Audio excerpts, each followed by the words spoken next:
Buenos dias, buenos tardes mga amigos, mga amigas, sa aking mga followers at subscribers, viewers sa aking YouTube channel, maging sa aking TikTok account ng Buenolo. Magandang araw po sa inyong lahat. Ako po ang inyong lingkod, Atty. Rene Bueno. Ngayon po, bago natin umpisan ang ating talakayan tungkol sa desisyon ng ating Korte Suprema sa unconstitutionality ng impeachment complaint na isinampa laban sa Vice Presidente na si Sara Duterte, ay magbalik-aral muna tayo para medyo maliwanagan natin ng husto kung ano ba ang ibig sabihin ng isang impeachment complaint. Ang isang impeachment complaint po ay isang proseso dyan sa mababang kapulungan na kung saan nirereklamo ang isang mataas na opisyales ng ating pamahalaan katulad ng presidente, vice presidente, ng justices of the Supreme Court, ng mga heads of the constitutional commissions at ng ombudsman.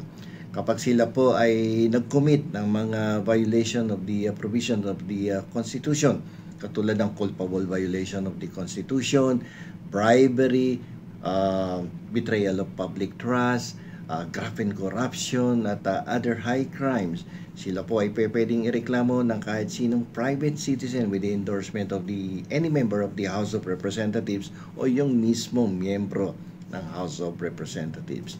Kapag ito po ay naisampa na sa House of Representatives, yung verified complaint ay kailangan ito ay aksyonan ng ating House of Representatives within the period of 10 session days. Upang ito ay ikakalendaryo yan, dapat mailagay yan sa agenda ng House of Representatives, kumbaga nasa order of business siya. Kapag ito ay nailagay na within the period of 10 session days sa kalendaryo, within 3 days, 3 session days, ay kinakailangan ito ay ma-refer sa Committee on Justice upang ito ay magkaroon ng investigasyon, hearings, at maibigay ang nararapat na due process sa inirereklamo o nasasakdal na mataas na opisyal ng ating pamahalaan.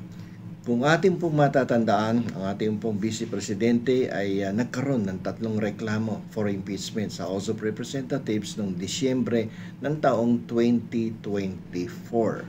So, kasunod niya, noong February 5 ay nagkaroon uli ng pang-4 na reklamo sa House of Representatives. At itong pang-4 na reklamo na to, ansyang na i-transmit officially sa Senate Impeachment Court.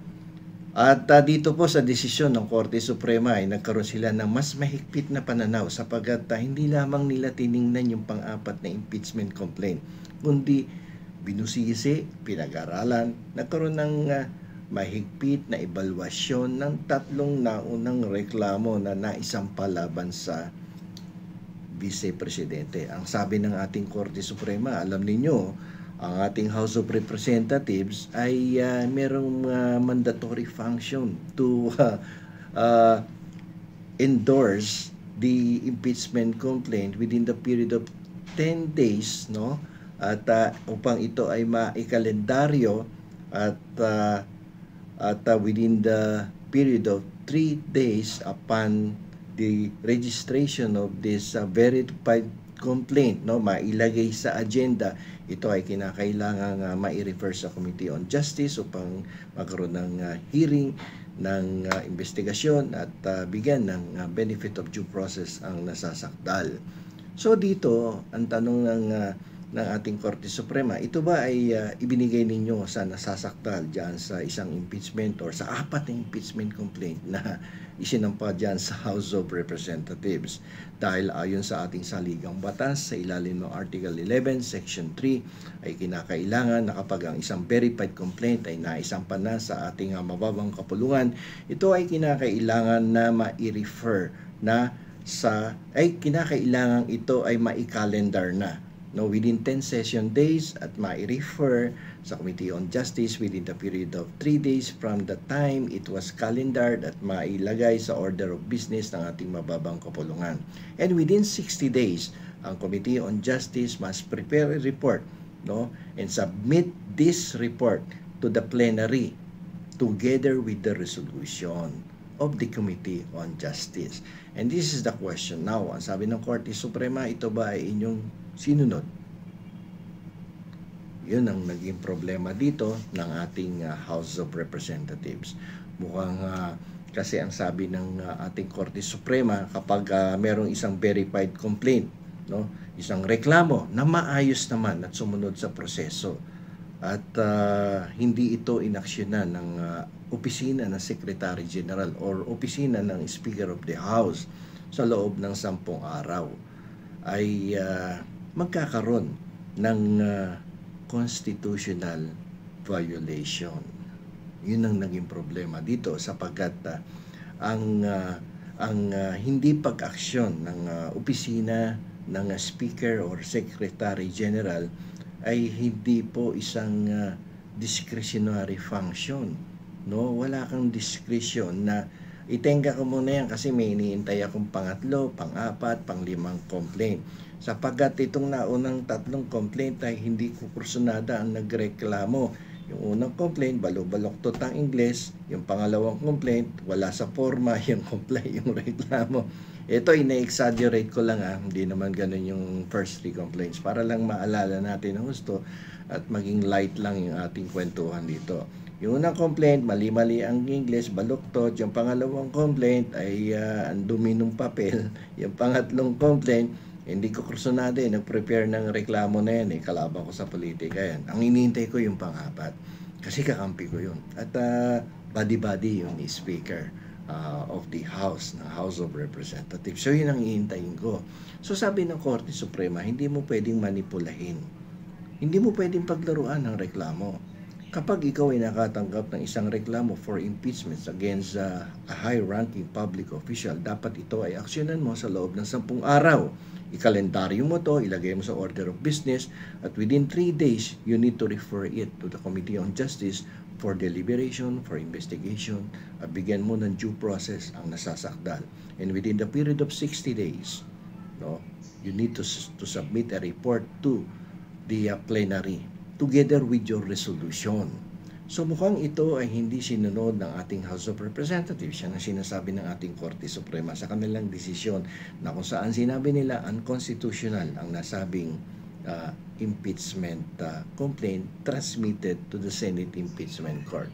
So dito idiniin ng Korte Suprema na hindi pwedeng ipagpaliban ng proseso ng impeachment kapag ito ay natanggap mo na. Sinabi ko na rin kanina na dapat ito ay maikalendaryo sa loob ng 10 araw at ma-refer within 3 session days sa Committee on Justice. So, verified complaint, endorsement, order of business, and then referral to the Committee on Justice. So, doon pumasok yung mas mahigpit na pananaw ng ating Korte Suprema. Dapat hindi pinaglalaruan. Dapat walang manipulasyon, no, ang ating mga kongresista pagdating sa isang impeachment complaint na isinampa sa kanilang opisina. So, kapag duly filed and endorsed yung impeachment complaint, mandatory, kumilos ka dapat. Hindi po pwedeng hindi ka kikilos, no, sa loob ng 10 araw. Ang nangyari dito, hindi kinilusan, mukhang itinabi muna yung impeachment complaint, nilagay sa archive. Kaya nung inaksyonan yung pang-apat na impeachment complaint, ang sabi ng Korte Suprema ay yung naunang 3 deemed terminated and dismissed. So therefore you are violating the 1-year bar rule. The 1-year rule. Okay, 1-year bar rule.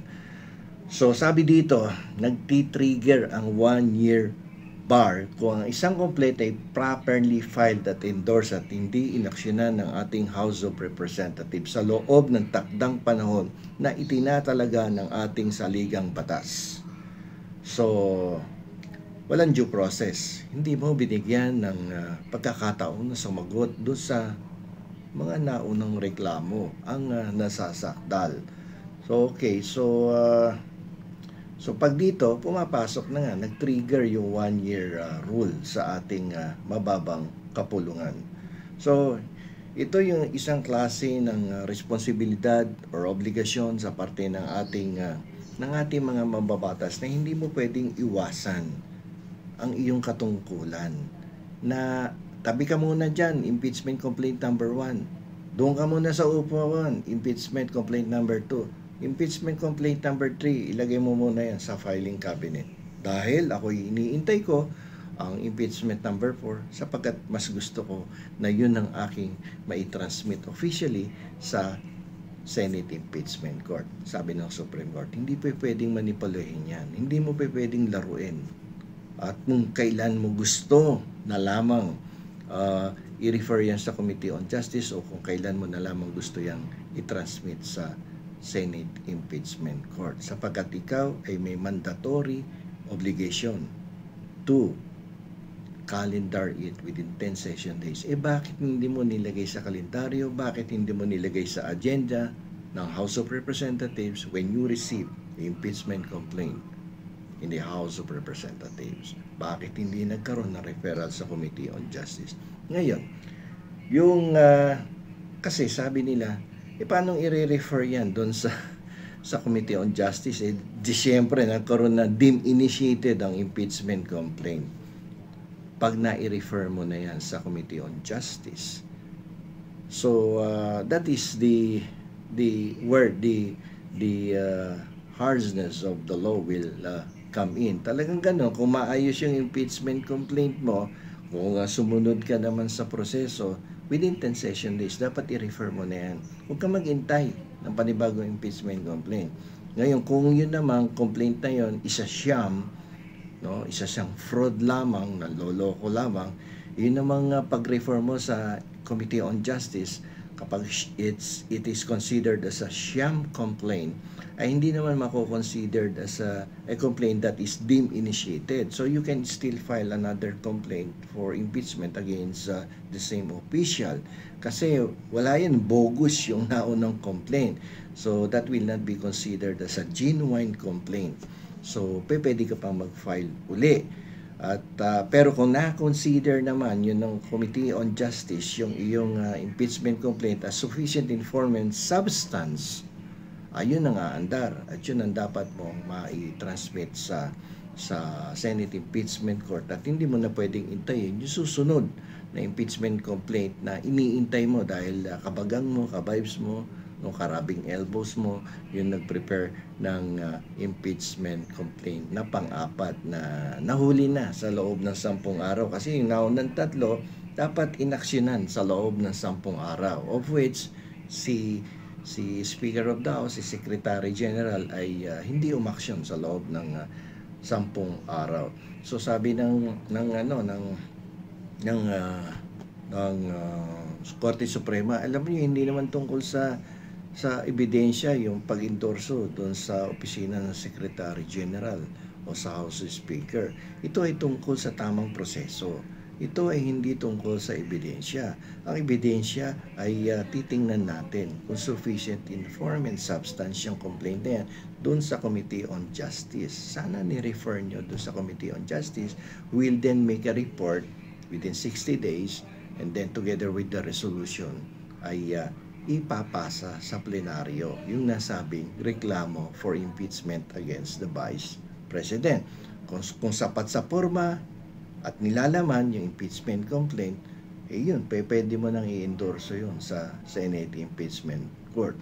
So, ang problema dito, yung impeachment complaint laban kay Vice President Duterte, according to the decision of the Supreme Court, ay naihain, nai-endorso, na hindi umano na iproseso sa loob ng mahigpit na takdang panahon na itinatalaga ng ating saligang batas. Yun ang sinabi ng Korte Suprema. O kaya sinadyang isinantabi yung reklamong 3 na yon. So, dito ang desisyon ng Korte Suprema ay nagpapahiwatig na ang pagkabigong ito na sumunod sa mga mandatory timelines. Yung binanggit ko kanila, 10 days, 3 days, 60 days. So that those period are mandatory timelines na dapat sundin ng ating mababang kapulungan. Na it appears, according to the decision of the Supreme Court, hindi po nasunod ng ating mababang kapulungan. Kung kaya't ito ay nagpapahiwatig na ang pagkabigo ng House of Representatives na sumunod sa mga mandatory timelines at yung kanilang pagtatabi doon sa ibang impeachment complaints ay bumubuo pa rin ng pagsisimula para sa 1-year bar rule. Kaya nang biglang ipinilit yung pang-apat na impeachment complaint, nilibag nito yung 1-year rule. Dahil may mga nauna na mga impeachment complaint. Yung tatlo hindi inaksyonan na naganap sa loob lamang ng ipinagbabawal na 1 taon na impeachment complaint ay dapat hindi maisampa ng more than once against the same official as provided for under Article 11, Section 5. So sabi doon, isang impeachment complaint lamang ang pwedeng isampa against the same official within the period of 1 year. 4 kasi na isampa. So dapat dito kasi ang ginawa siguro, yung pinay ni na yung grupo ni na Attorney Colmenares, ni dating Congressman Colmenares, ni dating Senador Laila de Lima, at meron pang yung grupo ng mga religious group. Sana pumili sila doon sa isa doon sa tatlo na yon, tapos ginawan na ng kalendaryo, nilagay na sa agenda, tapos ni-refer na sa Committee on Justice. Anyway, during the trial naman kung ano yung sinabi doon sa impeachment number 4 na iniintay nila, pwede ka naman mag-file ng supplemental during the trial So yun, during the presentation of the evidence, pwede mo namang ipakita yun Okay, so ang sabi ng korte, ang mga takdang panahon sa konstitusyon para sa impeachment complaints ay napakaseryoso na dapat sinusunod ng ating mababang kapulungan. Ang anumang pagtatangka na laktawan ang mga ito or manipulahin at mawala doon sa timing na sinasabi ng ating saligang batas ay susuriin yan ng mabuti ng ating Korte Suprema kung hindi ka sumusunod doon sa mga ipinag-uutos ng saligang batas. Ito ang primary function nito according to the Supreme Court ay upang mapanatili ang integridad ng 1-year rule at ang mga karapatan sa due process ng opisyal na inirereklamo o nasasakdal sa harapan ng Senate Impeachment Court.